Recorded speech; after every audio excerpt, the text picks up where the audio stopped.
Hey folks, it's Rich here. Welcome. This is the very first in a fairly lengthy series of videos that I am producing, which will guide you through the basics on what you need to learn to be able to play the bagpipes. Now, the reason why I'm stressing the word basics is because it will give you everything that you need to know to be able to play tunes, to get started, to move on to the full instrument.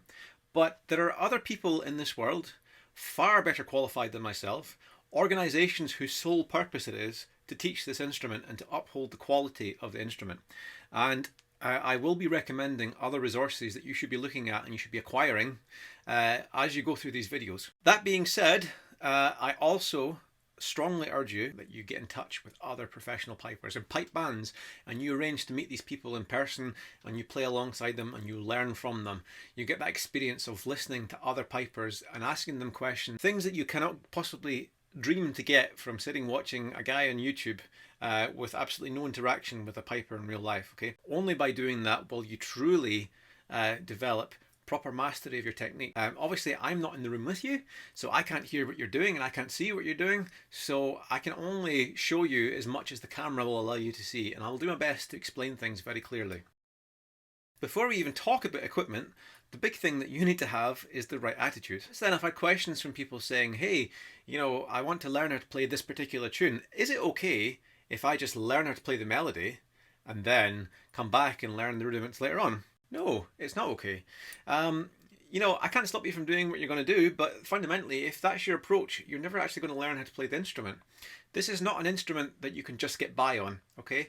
It's not like a guitar where you can learn a couple of chords and you can play a song and pretend that you're a guitar player, or a piano, you can maybe pick out a melody here and there.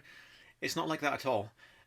This instrument commands so much respect, and I don't just mean from a mental point of view, I mean physically. If you are not in control of this instrument, it will tell you very quickly. And for anyone, regardless of whether you're a complete a stranger to the bagpipes or a seasoned pro, you can immediately tell someone who can't play. If your whole modus operandi of learning to play the bagpipes is simply so you can pull them out every now and then and say, hey everyone, I can play the pipes, and it sounds literally like a cat being strangled, save yourself embarrassment, learn to do this properly. But if that is your goal, just to get to that far, then I suggest that you don't bother watching any further, because you're wasting your own time. It can't have escaped everyone's attention that the bagpipes are often the butt of many jokes in pop culture.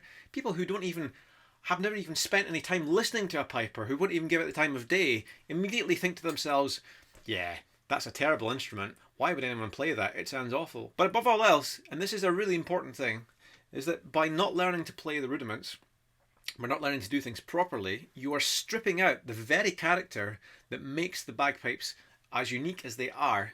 There are things that are so unique to the style of playing on Scottish bagpipes that give them their unique voice, their unique character. And if you don't learn to play them, you're not playing them properly. You're just simply bashing at a tune, but it sounds awful. I plead with you, please take the time to learn how to do this properly.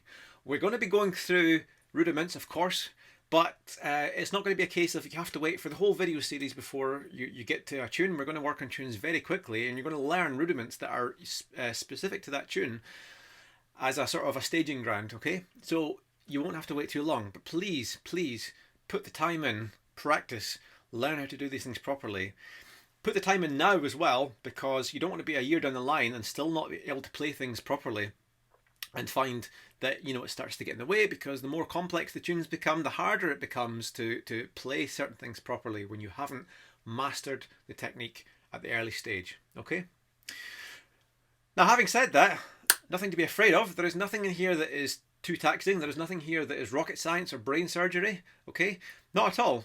But a lot of it is going to rely on committing to muscle memory, okay? Because ultimately, you'll never ever see a pipe band with sheet music in front of them. You have to memorize all this stuff.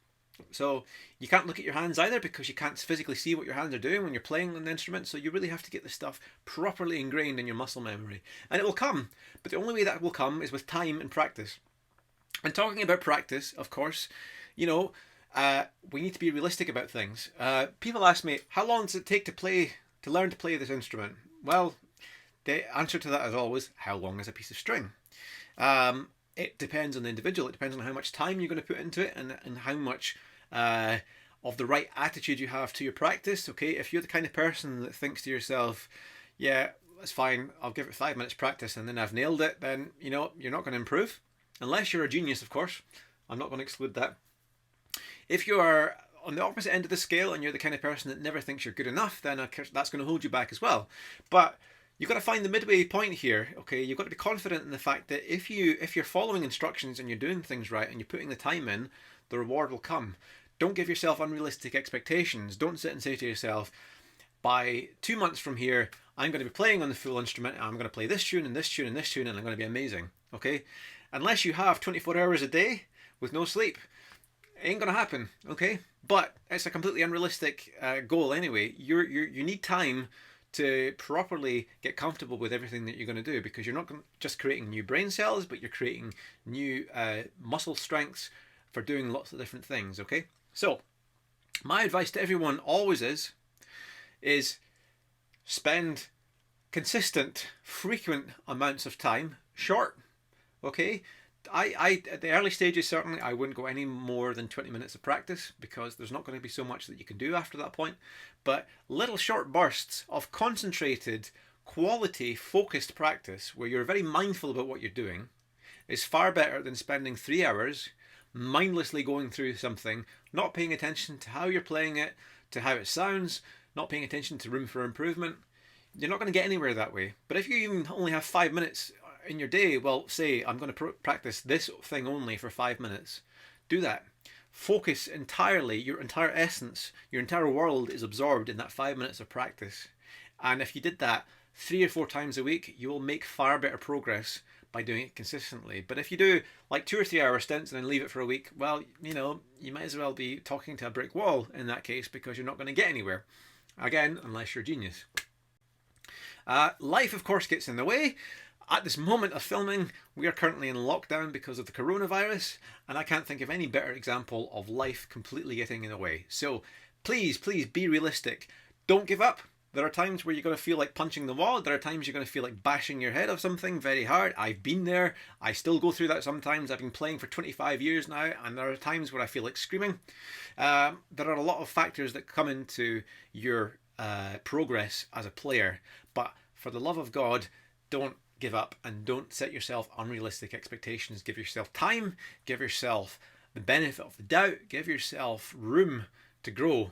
You will have good days, you will have bad days, but if you are consistent and you are focused, take a step back, take a deep breath, and come back to it later when you're in a better frame of mind. But don't not come back to it.